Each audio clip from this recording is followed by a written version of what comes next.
Wah gila nih, susah banget dibukanya. Tadi udah coba pakai alat gede pun dibuka nggak bisa karena kan dia ada mata-matanya nih di sini. Ini gue kirain kayak sistem screw down, jadi dibuka gitu kan. Tapi kayaknya ini dicongkel nih, tapi susah banget. Nah nih, dah buka. Akhirnya.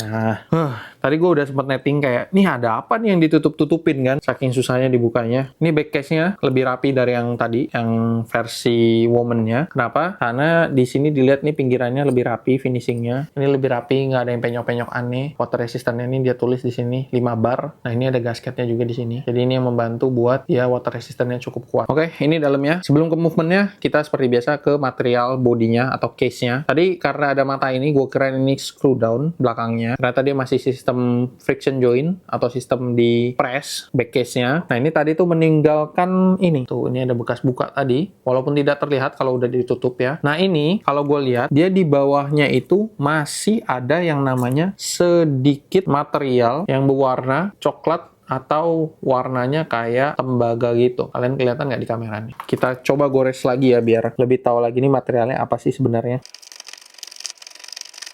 Nah, ini harusnya udah cukup mewakili ya. Ini kita buka dulu gasket ininya. Sip. Ini gue ada gores di bagian dalam mesinnya sedikit. Ini tadi gue udah coba gores. Ini kelihatan ada warna sedikit kayak coklat, warna tembaga gitu kan. Jadi bisa dikonfirm. Ini dia materialnya stainless steel-nya. Walaupun lumayan berat, untuk case-nya ini berat. Tapi ini again, ini materialnya masih pakai zinc alloy atau tembaga campuran. Jadi ini bukan stainless steel murni ya. Kemungkinan kalau gue lihat tadi pas gue gores, itu dia lumayan lama keluar warna tembaganya itu. Kenapa? Karena yang gue lihat adalah proses chromium ini lebih tebal. Feeling gue ini kemungkinan coatingnya bisa 3 kali jadi lebih tebal. Kita langsung ke movement sekarang. Kalau kalian udah lihat ya, nih banyak JPN di boxnya ada JPN, di kartunya ada JPN kan, tutup belakangnya ada JPN, di rantainya ada JPN tuh kan. Kita lihat mesinnya Jepang atau bukan nih. Udah banyak sign JPN kan. Dia pakai Miyota Jepang CWMJ nodules. Ini kita akan confirm dari drawingnya terlebih dahulu. Gue nggak percaya movement itu sampai gue cek drawingnya asli apa enggak. Oke, setelah dicek dari drawingnya, ini mesin legit dari Miyota. Dan kalau kalian mau tahu, CWMJ ini artinya Citizen Watch Manufacturer Co. J-nya pasti Jepang, oke. Jadi dia pakai mesin base-nya dari produksi Citizen. Dan yang mengkonfirm adalah baterai tertanamnya yaitu Murata di sini nih. Ini hati-hati, banyak baterai Murata palsu. Yang ini gue bisa confirm baterainya asli. Dan kalau mau dia upgrade mesinnya ke atas lagi, itu ada mesin Miyota Super 2035 gitu. Dia warna kuning gitu. Jadi dari tadi sign Jepang-Jepangnya ini betulan Jepang, bukan asal doang, oke. Tapi kita cek lagi. Yang ini tadi yang diver ya. Dialnya miring. Kita coba copot sekarang. Kita bisa nggak benerin miringnya? Mudah-mudahan bisa ya. Jadi nanti pas kalian terima, jamnya udah sehat gitu, nggak ada aneh-aneh lagi. Nah, untuk jam tangan yang pria ini, ya dia nggak di lock, jadi bisa kita buka seperti ini ya. Nah, seperti yang tadi wanita, dialnya lebih besar dari case-nya, jadi nggak bisa keluar. Yang ini bisa keluar, dan gua akan coba memperbaiki alignment dari mesinnya ini, masih bisa atau tidak diperbaiki dari dialnya. Kalau gue lihat sih kayaknya udah agak hopeless ya di sini. Oke, ini gue confirm, ini nggak bisa dibenerin dialnya. Posisi dialnya gue nggak bisa ngapa-ngapain. Kenapa? Karena dia udah dilem mati di sini. Kalian bisa lihat nih, ini. Dan dia ada beberapa mountingnya. Jadi dia udah align di sini, dia ada tambahan align lagi. Kalau digeser, ini pasti patah mountingnya semua. Jadi ya mau nggak mau kita terima apa adanya untuk kondisi yang satu ini. Ini nggak bisa gue geser kemana-mana ya. Ini malah tadi jarumnya kelepas tuh. Tapi tenang, gue bisa pasang jarumnya.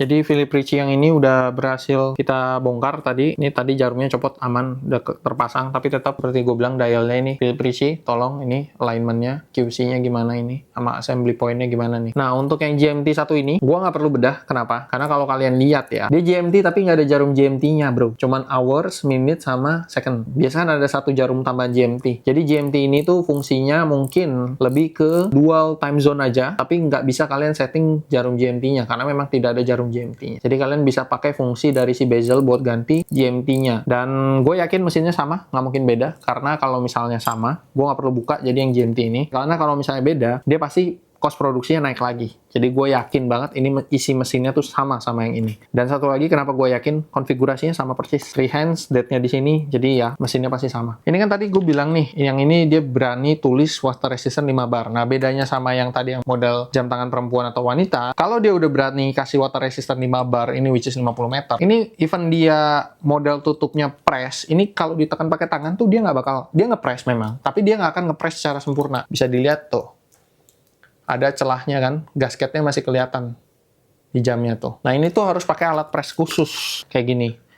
Jadi dia buat ngepres si back case-nya sampai dia kasih feedback bunyi klek gitu. Nah itu baru selesai tuh. Jadi ini perlu alat khusus, tidak bisa pakai tangan atau alat sembarangan. Oke, kita align semuanya di tengah.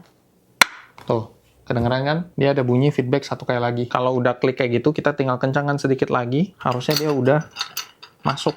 Yang tadi gap-nya ada, itu sudah hilang. Gap-nya hilang kan? Dia udah kepres sempurna lagi, balik lagi. Oke, sekarang kalian udah tahu kualitas dari jam tangan ini seperti apa, dalamnya kayak gimana, materialnya seperti apa, kalian nanti feel-nya dipakai kurang lebih kayak gimana, kalian pastinya sudah tahu dari hasil review ini. Seperti janji gua, jam tangan ini, 3 jam tangan pria dan 2 jam tangan wanita ini akan gua giveaway untuk kalian. Nah, syarat ketentuannya, kalian pantengin terus TikTok IDN Watch karena nanti syarat dan ketentuannya akan sangat mudah untuk kalian dapat giveaway kali ini. Buat kalian yang penasaran dan mau jam tangan ini, ditunggu untuk syarat giveaway-nya dan komen di bawah.